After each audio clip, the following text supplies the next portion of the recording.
क्या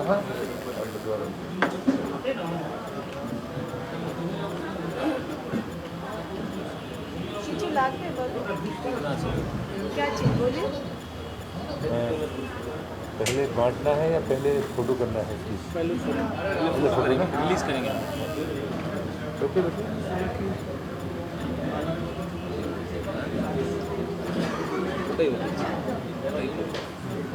आगे आगे आपका स्वागत भी करना है। तो अब प्रेस में जो औपचारिकता मत करिए, अपन सिंपल सीधे शुरू हो। आप बोल दो, ठीक है? पहले को भी दीजिए। दीदी आपके पास है? मैं ऐसा करूँगा, आप जी वाले ऐसा कर देंगे, है ना? हम लोग ऐसा करेंगे, आप उसको वैसे वाले। সবাইকে নমস্কার।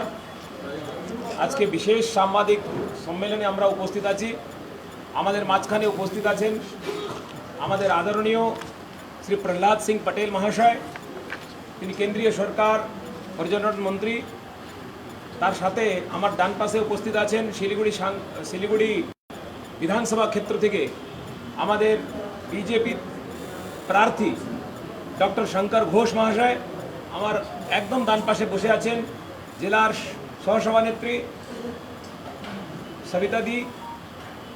আর আজকে সাংবাদিক সম্মেলনের মূল উদ্দেশ্য আছে যে আমরা যে সোনার বাংলা গড়ার যে প্রতিশ্রুতি দিয়েছি কয়েকদিন আগেই, সে পশ্চিমবঙ্গের আমরা সংকল্পপত্র আর প্রকাশিত করেছিলাম। তার আধারে তার বেশ করেই আমরা শিলিগুড়িতে বিধানসভার ক্ষেত্রে আমরা আমাদের তরফ থেকে বা পার্টির একটা সংকল্পপত্র আজকে প্রকাশিত করতে চলেছি। সেটা নিয়ে শঙ্করদার নিজের একটা দৃষ্টিভঙ্গিতা চিন্তন আছে, আর আমাদের মোদিজির যে চিন্তন রয়েছে সেটাকে একসাথে সমাহিত করে সেটা আজকে আমরা প্রকাশিত করব। আপনি প্রহ্লাদ জি আছেন, আমি ওনার মা হাত खड़े हो जाएं, हम लोग ज़्यादा ठीक रहेगा।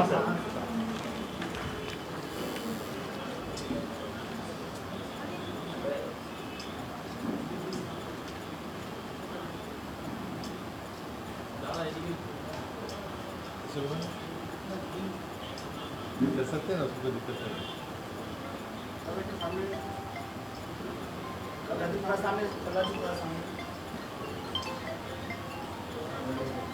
इधर तो नहीं घूमना है। बहुत धन्यवाद आपको।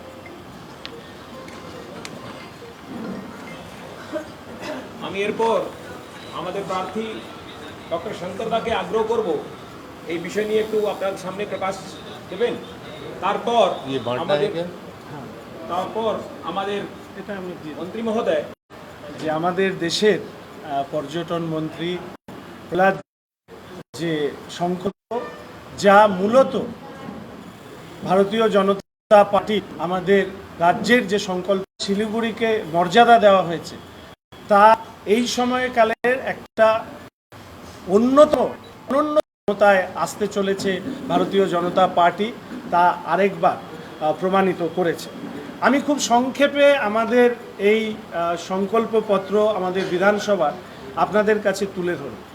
প্রথমত আমি এটা আপনাদের কাছে বলি যে 18 তারিখ পরবর্তী সময় আমরা যখন বাড়ি বাড়ি বা এলাকা ভিত্তিক বিভিন্ন সংগঠন মানুষের সাথে কথা বলেছি, সেই সময় বিভিন্ন মানুষ শিলিগুড়ির সমস্যা নিয়ে তাদের বক্তব্য আমাদের কাছে তুলে ধরেছে। সেই বক্তব্যকে সংকলিত করে এবং এর আগেই ভারতীয় জনতা পার্টির পক্ষ থেকে সমাজের বিভিন্ন অংশের মানুষের কাছ থেকে আমাদের শহরের উন্নয়নের প্রশ্নে আর কি হওয়া উচিত সেটা নিয়ে তারা একটি সমষ্টিগত আলোচনা করে তার একটা সংকলিত উন্নয়ন তালিকা তৈরি করেছিল।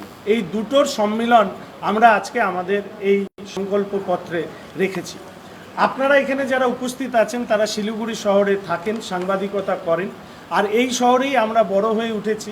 ফলে স্বাভাবিকভাবেই এই শহরের খুঁটিনাটি সমস্যা সম্পর্কে আমরা ভীষণভাবে ওয়াকিবহল। এই সংকল্পপত্রে অনেক বিষয় উল্লেখিত আছে, কিন্তু আমি প্রথম যে বিষয়টি উল্লেখ করতে চাই সেটা হচ্ছে স্বাস্থ্য সুরক্ষা সম্পর্কে। আমি দুটো জিনিস আমরা আগামী দিনে করবার চেষ্টা করব।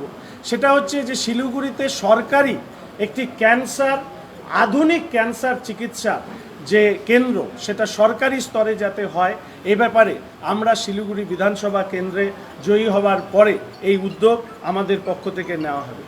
শিলিগুড়িতে আমরা চাই, আমরা সুপার স্পেশালিটি হসপিটালের নাম অনেক শুনেছি, কিন্তু সেই সুপার স্পেশালিটি হসপিটালে রাজ্যে দেখা গিয়েছে যে বিল্ডিং আছে তো ডাক্তার নেই, বেড আছে তো নার্স নেই। কিন্তু আমরা যে সুপার স্পেশালিটি হসপিটালের কথা আমরা আপনাদের সামনে বলছি, সেটা হচ্ছে যে এরকম অনেক জটিল দুরারোগ্য রোগ আছে যার চিকিৎসা করতে উত্তরবঙ্গ নয়, কলকাতা বা তার বাইরে যেতে হয়। কিন্তু সমগ্র নর্থ ইস্ট এবং আমাদের উত্তরবঙ্গে শুধুমাত্র সেখানে কোনো জেনারেল ট্রিটমেন্ট হবে না, শুধুমাত্র ক্রিটিক্যাল ডিজিজ কেয়ার ম্যানেজমেন্ট, অর্থাৎ সেই ধরনের একটি হসপিটাল আমরা করতে চাই। ইতিমধ্যেই আমাদের সংকল্পপত্রে রাজ্যের যে এইমসের ধাঁচের হসপিটালের কথা এসছে, ফলে সেই বিষয় নিয়ে আর আমি বিশেষ কথা রাখতে চাই না। পরিকাঠামো উন্নয়ন, শিলিগুড়ি শহর আমরা আগামী দিনে পরিকাঠামোগত উন্নয়ন করবার মধ্যে দিয়ে একটি মেট্রোপলিটন সিটি হিসাবে রূপান্তরিত করতে চাই। শিলিগুড়ির উন্নয়ন নিয়ে অনেক কথা হয়, এখানে আপনারা যারা উপস্থিত আছেন তাদেরকে শুধু আমি একটি কথা বলছি যে আজকে যদি বাইরের কোনো মানুষ এসে বিধান মার্কেট, নিউ মার্কেট, সেসিলার মার্কেট কিংবা অন্যান্য আশপাশে ঘোরাঘুরি করেন, তার যদি প্রয়োজন পড়ে যে তাকে তার একবার হয়তো টয়লেটে যেতে হবে, সারা মার্কেট খুঁজলেও একটা সাধারণ সুলভ শৌচালয় পাওয়া যায় না। উন্নয়ন কি, উন্নয়নের অর্থ কি শিলিগুড়িতে এই? ফলে আমরা একটা অত্যাধুনিক মেট্রোপলিটন সিটি আমরা তৈরি করতে চাই। আমাদের দায়িত্বের মধ্যে রয়েছে বা আমরা যে কাজ আমরা ভেবেছি যে শিলিগুড়ির অনেকগুলো বাজার রয়েছে, তাদের জমি সংক্রান্ত বিভিন্ন ধরনের সমস্যা রয়েছে, পরিকাঠামোগত সমস্যা রয়েছে। এই জমি সংক্রান্ত সমস্যার সমাধান এবং পরিকাঠামোগত সমস্যা যেগুলো রয়েছে সেগুলোকে সমাধানের লক্ষ্যে আমরা এগিয়ে আসতে চাই। আমাদের শহরে পূর্বাঞ্চলীয় সাংস্কৃতিক কেন্দ্র এবং একটি অত্যাধুনিক কমপ্লেক্স সেন্টার এটা নেই। বিভিন্ন শহরে, মেট্রোপলিটন শহরে গেলে দেখা যায় সেখানে অত্যাধুনিক অডিটোরিয়াম আছে, সেখানে কনক্লেভ, অত্যাধুনিক কমপ্লেক্স সেন্টার আছে, কিন্তু আমাদের শহরে সেটার অভাব রয়েছে। আমরা শিলিগুড়িতে নির্বাচনে জয়ী হবার পর রাজ্যে আমাদের সরকার প্রতিষ্ঠিত হলে এই কাজের দিকে আমরা অনেক বেশি গুরুত্ব আরোপ করব। শিলিগুড়িতে একটি বড় সমস্যা হচ্ছে এলাকা ভিত্তিক জল জমে যাওয়া, অর্থাৎ স্ট্যাগনেন্ট ওয়াটারে। সে বিভিন্ন ধরনের ওয়ার্ড আছে, 25, 26, 31 হতে পারে, এইদিকে 6, 7, 8 হতে পারে। আরও যেরকম আমি যে অঞ্চলে থাকি, ফুলেশ্বরী জোড়াপানি নদীর জল উপচে পড়ে কলোনির পর কলোনি ভাসিয়ে দিয়ে যায়। এই যে জল জমে যাওয়ার সমস্যা, এটাকে আমরা অবশ্যই আমাদের দূর করবার ক্ষেত্রে অগ্রাধিকার দেব। আমাদের শিলিগুড়ি তথা উত্তরবঙ্গে আইআইটি বা আইআইএমের মতন স্তরের শিক্ষা প্রতিষ্ঠান আগামী দিনে আসুক, সেটা অবশ্যই আমাদের অগ্রাধিকারের তালিকায় থাকবে। পরিবেশের ক্ষেত্রে আমরা বলতে চাই যে শিলিগুড়ি শহরে প্রতিনিয়ত কার্বন মনোক্সাইড তার পরিমাপ বাড়ছে, দূষণ বাড়ছে। শিলিগুড়িতে অটোমোবাইল পলিউশন হচ্ছে সবথেকে বেশি, এটাকে নিয়ন্ত্রণ করবার কাজ আমরা করব। মহানন্দা, জোড়াপানি, ফুলেশ্বরী প্রভৃতি নদীগুলি মজে গিয়েছে। আপনারা জানেন এই সময়কালের অন্যতম বড় দুর্নীতির নাম হচ্ছে শিলিগুড়ি জলপাইগুড়ি ডেভেলপমেন্ট অথরিটির দুর্নীতি। 200 কোটি টাকার দুর্নীতির অভিযোগ রয়েছে। আমরা সরকারে আসলে এই দুর্নীতি যারা করেছেন বা এই দুর্নীতির তদন্তে যারা বন্ধ করে রেখেছেন, এই ফাইল আমরা খুলব। কারণ এই মহানন্দা, ফুলেশ্বরী, জোড়াপানির এতদিন এত মানুষকে যারা দুর্ভোগের সামনে ঠেলে দিয়েছেন, 9 কোটি টাকার বেশি আত্মসাৎ করেছেন শুধুমাত্র এই নদী পরিষ্কার করবার নাম করে। বাগডোগরা থেকে শুরু করে, এই ত্রিফলা লাইট থেকে শুরু করে, সিসিটিভি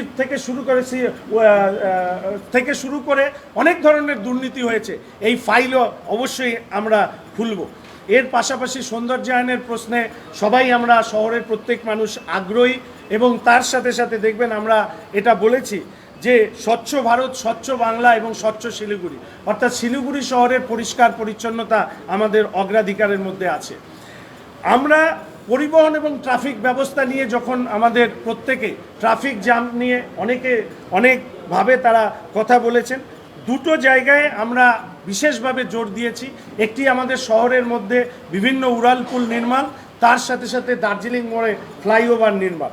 এর পাশাপাশি আমাদের শহর সংলগ্ন একটি ব্রিজ, সেবক কর্নেশন ব্রিজ, যা বয়সজনিত কারণে তা বিভিন্ন সমস্যার মধ্যে তৈরি হচ্ছে, সেখানে ডুয়ার্সের সাথে সংযোগ তৈরি করবার জন্য সেবকের কর্নেশন ব্রিজের বিকল্প সেতু নির্মাণের দাবিও কিন্তু আমরা রেখেছি। ডাম্পিং গ্রাউন্ডের সমস্যা আপনারা ইতিমধ্যেই জানেন, সেটা একটা জিরো ওয়েস্ট ট্রানজিট পয়েন্টের দিকে আমরা এগোতে চাই। শহরে একটি আন্তর্জাতিক মানের ক্রিকেট স্টেডিয়াম যাতে আমরা করতে পারি, সেই ব্যবস্থা আমরা করবার চেষ্টা করব। আমাদের একটি লক্ষ্য রয়েছে, লাইব্রেরির পাশে স্ট্রিট লাইব্রেরি আমরা যাতে করতে পারি, সেই কাজ আমরা করব। এছাড়া আমাদের শহরের একটি বড় সমস্যা হচ্ছে পানীয় জলের সমস্যা। 1999 সালে আমাদের এখানে প্রথম পরিশ্রুত পানীয় জলের প্রকল্প হয়। আজকে 2022 সাল, 2021 সাল, এই 22 বছরে আমরা দ্বিতীয় পানীয় জলের প্রকল্প পাইনি। আপনাদের তথ্য হিসাবে দিতে পারি, এই মুহূর্তে শিলিগুড়ি শহরে প্রত্যেক দিনের জলের চাহিদা হচ্ছে প্রায় 75 মিলিয়ন লিটার ডে, অর্থাৎ 75 মিলিয়ন লিটার পার ডে হচ্ছে জলের চাহিদা। শিলিগুড়ির ফুলবাড়িতে জল তৈরি হয় মাত্র 55 million litre per day, 20 million litre per day প্রতিদিন জলের ঘাটতি। এর থেকে বেরিয়ে আসতে দ্বিতীয় জলের প্রকল্প আমরা করবার কথা আমরা বলেছি। সামাজিক সুরক্ষা নিয়ে আমরা বেশ কিছু কথা এখানে তুলে ধরেছি। শিলিগুড়ি শহর একটি অত্যাধুনিক স্মার্ট শিলিগুড়ি, এখানে আমরা সেখানে পাবলিক টয়লেট, ডাস্টবিন, বাস স্ট্যান্ডগুলোর রিডিস্ট্রিবিউশন করা, ভূগর্ভস্থ কেবল লাইন ইত্যাদি করার কথা আমরা বলেছি। বাগডোগরা বিমানবন্দর যাতে আন্তর্জাতিক বিমানবন্দরে পরিণত করা যায় তার কথা আমরা বলেছি। আমরা শিলিগুড়ি শহরকে ভবিষ্যতে এডুকেশন, হেলথ এবং ট্যুরিজম হাব হিসাবে গড়ে তুলতে চাই। আর এই লক্ষ্যেই আমাদের সামগ্রিক যে শিলিগুড়ি শহরের বা শিলিগুড়ি বিধানসভা কেন্দ্রের এই পরিকল্পনা আমরা গ্রহণ করেছি, কারণ আমরা মনে করি আমাদের এই কর্মকাণ্ডের মধ্যে দিয়ে আজকের প্রজন্ম যারা কর্মসংস্থানের সবথেকে বেশি সমস্যার মধ্যে রয়েছেন, তাদের আগামী দিনে সার্ভিস সেক্টরে আরও বেশি যাতে এমপ্লয়মেন্ট জেনারেট আমরা করতে পারি, ইকোনমি অ্যাক্টিভিটিস যাতে আরও বেশি করে আমাদের শহরকে কেন্দ্র করে আমরা গড়ে তুলতে পারি, এই লক্ষ্যেই আজকের আমাদের এই শিলিগুড়ি বিধানসভা কেন্দ্রের আমাদের প্রস্তাবিত পরিকল্পনা আপনাদের সামনে তুলে ধরলাম। আমাদের সৌভাগ্য যে আমাদের পর্যটন মন্ত্রী এখানে উপস্থিত আছেন। আমাদের দার্জিলিং, আমাদের ডুয়ার্স, আমাদের সারা উত্তরবঙ্গ পর্যটনের একটা আদর্শ ভূমি। আগামী দিনে কেন্দ্রের বিজেপি সরকার রাজ্যে বিজেপি সরকারের সাথে একই সাথে হাতে হাত মিলিয়ে সারা উত্তরবঙ্গকে একটা পর্যটন মানচিত্রে আন্তর্জাতিক ক্ষেত্রে তার স্থান আমরা যাতে করে দিতে পারি, সেই চেষ্টা আমরা করব। ইতিমধ্যেই আমি মাননীয় মন্ত্রীর কাছে এই ব্যাপারে অনুরোধ করেছি। আমি আশা রাখি যে আমরা শিলিগুড়ি শহরকে নিয়ে যে স্বপ্ন দেখি, সেই স্বপ্নকে পূর্ণ করার জন্য আপনারা আমাদের পাশে থাকবেন নগরবাসী হিসাবে। শেষ যে কথাটা বলতে চাই, এ শহর ভালোবাসা ছড়ায়, এ শহর মাথা তুলে দাঁড়ায়, এ শহর জানে এগিয়ে চলার ছন্দ, এ শহর জানে সহজে বাঁচার আনন্দ।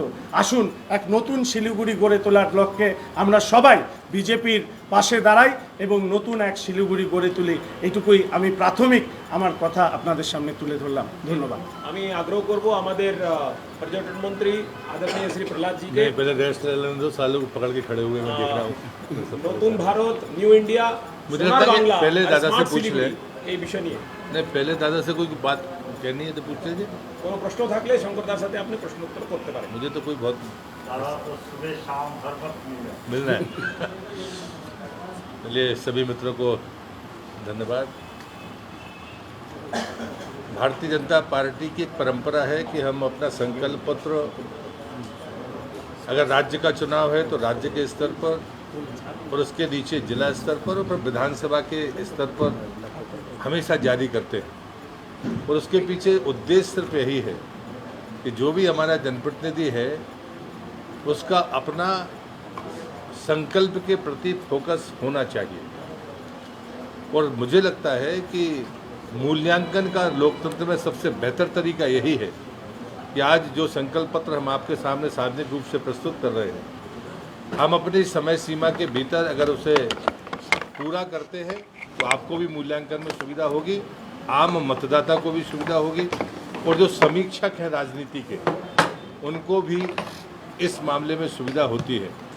दूसरी बात मैं कहूँगा कि सिलीगुड़ी इतने दिनों से, इसके पहले भी मैं आया हूँ, लेकिन अभी लगातार बार बार मेरा आना हुआ है, और संयोगवश अभी मैं पर्यटन मंत्री भी हूँ।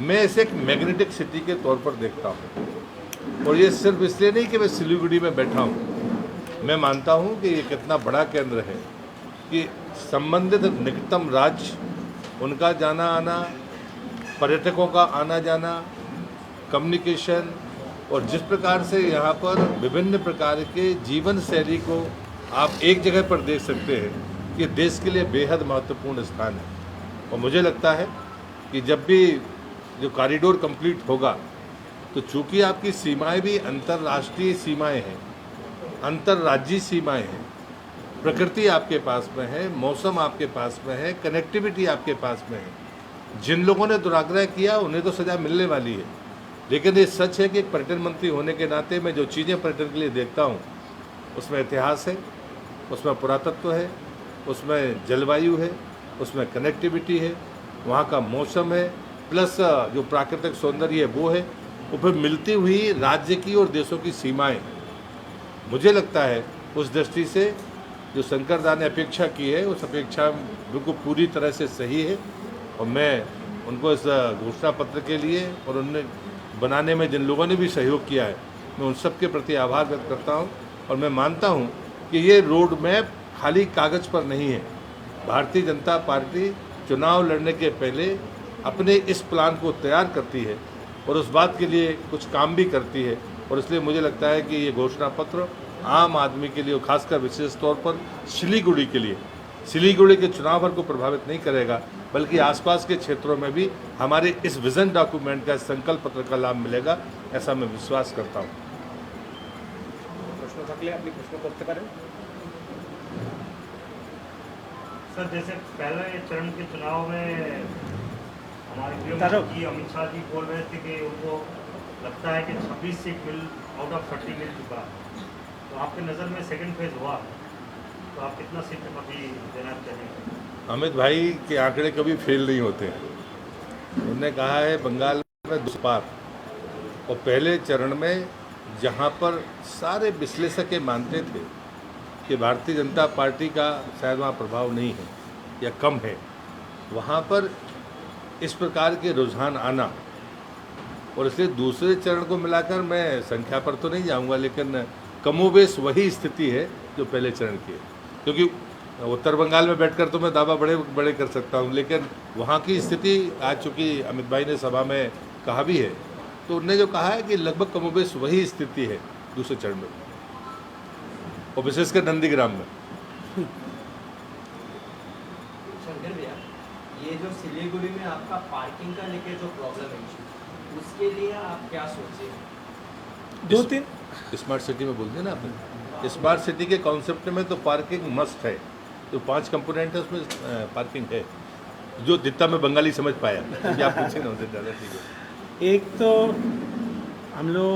আমাদের 2-3টে বিষয় আছে। এক হচ্ছে আমাদের রিডিস্ট্রিবিউশন অফ পার্কিং জোন, যেখানে গাড়ি পার্ক করা হয় সেখানে দেখা যাবে 3 টায়ার পার্কিং আছে, 1টা 2টো 3টে, সেগুলোকে আরও বেশি সিনক্রোনাইজড করা, ডিসিপ্লিন করা। 2 কিছু ওয়ান ওয়ে, 3 কিছু উড়ালপুল, 4 দার্জিলিং মোড়ে flyover, 5 expansion of the city. বেশ কিছু গাড়িকে আমরা ডাইভারশন করা যায় কিনা, অর্থাৎ শহরের মধ্যে দিয়ে যে গাড়িগুলো যাচ্ছে সেগুলো একটা পরিকল্পনার মধ্যে আছে।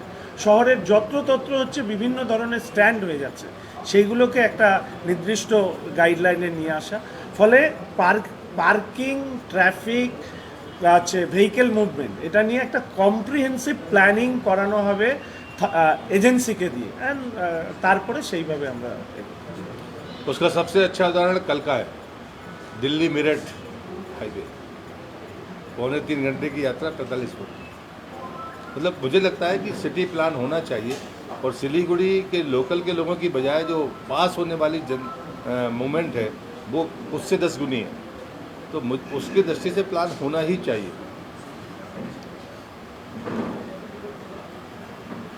मुझे लगता है कि धन्यवाद दिया जाए। হ্যাঁ প্রবীণ দা এবার একটু শেষ করতে। विभिन्न নেই, ঠিক আছে, অনেক অনেক ধন্যবাদ সমস্ত সাংবাদিক বন্ধুদেরকে।